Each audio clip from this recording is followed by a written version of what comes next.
હવે આપણે આ બંનેનો તફાવત જોઈએ કે વિધાનસભા અને વિધાન પરિષદમાં શું ફરક છે.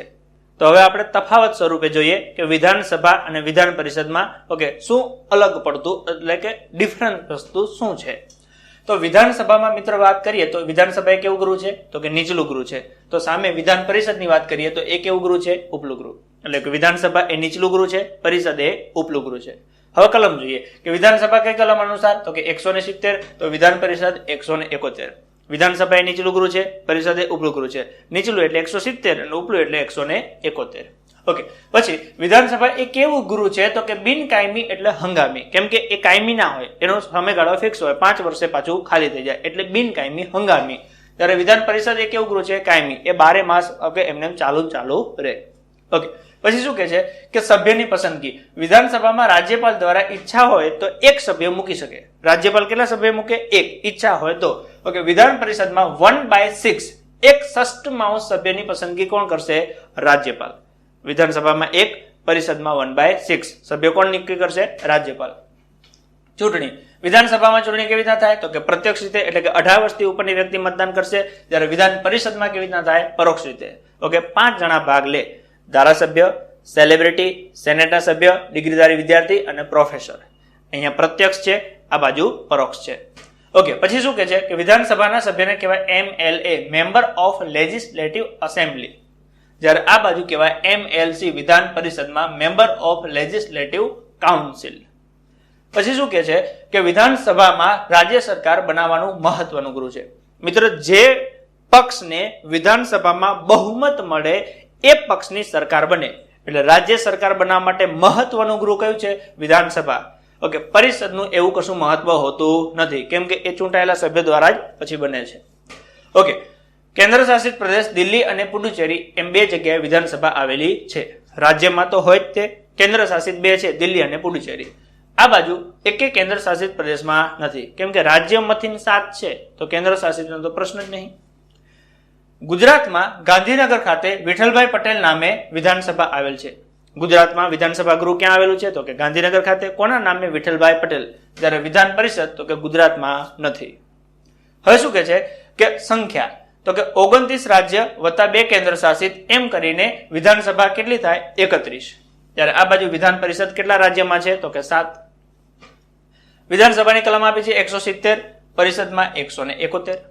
વિધાનસભામાં સભ્યની મુદત કેટલી હોય તો કે 5 વર્ષની, જ્યારે પરિષદમાં કેટલી હોય? 6 વર્ષ. વિધાનસભામાં સભ્ય બનવા માટે ઉંમર કેટલી જોઈએ તો કે 25 વર્ષ, જ્યારે પરિષદમાં કેટલું જોઈએ? 30 વર્ષ. વિધાનસભા ઓકે એનો સમયગાળો 5 વર્ષનો હોય, પરિષદ તો કે કાયમી ગૃહ છે એનો સમયગાળો હોય નહીં.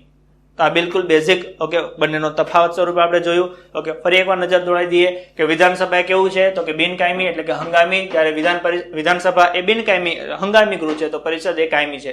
વિધાનસભામાં રાજ્યપાલ કેટલા સભ્ય પસંદ કરે? 1, પરિષદમાં 1/6. વિધાનસભામાં ચૂંટણી કેવી રીતના થાય? પ્રત્યક્ષ રીતે, પરિષદમાં પરોક્ષ રીતે. અહીંયા પ્રત્યક્ષનો મતલબ શું થાય? 18 વર્ષથી ઉપરનો વ્યક્તિ મતદાન કરશે. અહીંયા પરોક્ષમાં કેટલા લોકો ભાગ લેશે? 5. ઓકે, એક ધારાસભ્ય, ઓકે સેનેટના સભ્ય, સેલિબ્રિટી, ડિગ્રીધારી વિદ્યાર્થી અને પ્રોફેસર. ઓકે, વિધાનસભાના સભ્યને MLA કહેવાય. ઓકે, પરિષદમાં શું કહેવાય? MLC. વિધાનસભા રાજ્ય સરકાર બનાવવા માટે અગત્યનું ગૃહ છે, પરિષદમાં આવું કશું મહત્વ હોતું નથી. કેન્દ્ર શાસિત પ્રદેશ દિલ્હી અને પુડુચેરીમાં વિધાનસભા આવેલી છે, જ્યારે કેન્દ્ર શાસિત પ્રદેશમાં ક્યાંય વિધાન પરિષદ છે નહીં. ઓકે, ગુજરાતમાં વિધાનસભા ક્યાં આવેલી છે તો કે ગાંધીનગર ખાતે. કોના નામે તો કે વિઠ્ઠલભાઈ પટેલ. ઓકે, પરિષદ તો કે ગુજરાતમાં નથી. ઓકે, વિધાનસભાની કુલ સંખ્યા કેટલી તો કે 29 રાજ્ય વત્તા 2 કેન્દ્ર શાસિત એમ કરીને 31. પરિષદમાં કુલ સંખ્યા કેટલી છે? 7. મતલબ કે 7 રાજ્ય એવા છે જ્યાં વિધાન પરિષદ છે. ઓકે, કલમ નંબર અહીંયા 170, વિધાનસભામાં, પરિષદમાં 171. વિધાનસભામાં સભ્યની મુદત તો કે 5 વર્ષની, પરિષદમાં કેટલા વર્ષની? 6. વિધાનસભા ગૃહનો કાર્યકાળ પૂછે તો 5 વર્ષ, પરિષદનું કાર્યકાળ ના હોય કેમ કે કાયમી ગૃહ છે. ઓકે, સભ્ય બનવા માટે ઉંમર કેટલી જોઈએ? 25 વર્ષ, પરિષદમાં કેટલા જોઈએ? 30 વર્ષ. તો આ બંનેનો બેઝિક તફાવત છે. આ નીચલું ગૃહ છે, આ ઉપલું ગૃહ છે. આ 170 ને આ 171 કલમ અનુસાર. ગુજરાતમાં મિત્ર આપ જાણો છો એ પ્રમાણે વિધાનસભાની સીટો કેટલી છે તો કે પહેલીમાં 132, બીજીમાં 154, ત્રીજીમાં 168, ચોથીમાં 168, 5 થી લઈને 14 182. પરિષદ છે નહીં. અહીંયા ઓછામાં ઓછા સભ્ય સંખ્યા કેટલા હોય તો કે 60 થી 500 હોય. અહીંયા ઓછામાં ઓછા કેટલા હોય? 40. તો આ બંનેનો બેઝિક તફાવત છે. આવી જ રીતે આગળના વિડીયોમાં લોકસભા અને રાજ્યસભા એટલે કે કેન્દ્રનું નીચલું ગૃહ અને રાજ્યનું ઉપલું ગૃહ.